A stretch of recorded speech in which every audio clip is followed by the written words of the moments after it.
Guys, welcome to my channel. നബിദിനാവാനല്ലേ പോകുന്നത്. ഉസ്താദ് നബിദിനത്തിന് പരിപാടിക്കുള്ളവരെ പേര് തരാൻ പറഞ്ഞപ്പോഴാണ് എനിക്ക് എൻ്റെ കഴിഞ്ഞ കൊല്ലത്തെ പ്രസംഗം ഓർമ്മ വന്നത്. എന്നാൽ നമുക്കൊന്ന് കണ്ടാലോ. ബഹുമാനപ്പെട്ട രക്ഷിതാക്കളെ, പ്രിയപ്പെട്ട കൂട്ടുകാരെ, കാരുണ്യകടലായ അന്ത്യപ്രവാചകൻ മുഹമ്മദ് മുസ്തഫ സല്ലല്ലാഹു അലൈഹി വസല്ലം തങ്ങളുടെ ജന്മദിനം ആഘോഷിക്കുന്ന ഈ വേദി ഞാൻ നിങ്ങളോട് രണ്ട് വാക്ക് സംസാരിക്കാൻ ആഗ്രഹിക്കുന്നു. അതെന്താവട്ടെ. ആമീൻ.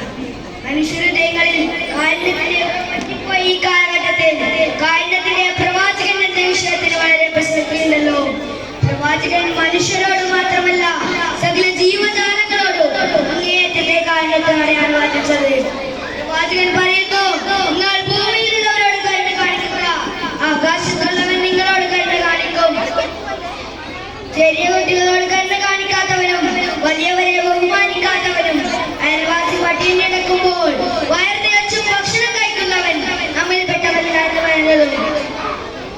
അങ്ങനെ കൂട്ടിയിരുന്ന കുഞ്ഞിക്കിളിയെ പിടിച്ച അറാബിയോട് നബി പറയുന്നു, അരുത്, നീ കുഞ്ഞിന്റെ തലയെ വേദനിപ്പിച്ചു, വേഗം അതിനെ ആ കൂട്ടിൽ കൊണ്ടുവെക്കൂ എന്ന് പറയുന്നതും. ദാഹിച്ചു വരുന്ന പട്ടിക്ക് വെള്ളം കൊടുത്ത ഒരു വൃത്തിയായ സ്ത്രീ സ്വർഗാവാസിയാണെന്ന് പ്രഖ്യാപിച്ചതും. പൂച്ചക്ക് തീറ്റ കൊടുക്കാതെ കെട്ടിയിട്ട് കൊണ്ടുകളഞ്ഞ ഒരു നല്ലവളായ സ്ത്രീ നരകാവാസിയാണെന്ന് പ്രഖ്യാപിച്ചതും. അങ്ങനെ എത്ര കാരണത്തിന്റെ പാഠങ്ങളാണ് നബി നമ്മെ പഠിപ്പിക്കുന്നത്.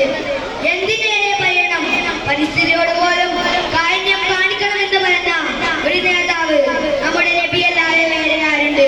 ഖുർആൻ നബിയെ വിശേഷിപ്പിക്കുന്നത് തന്നെ കാരുണ്യത്തിന്റെ പ്രവാചകൻ എന്നാണ്.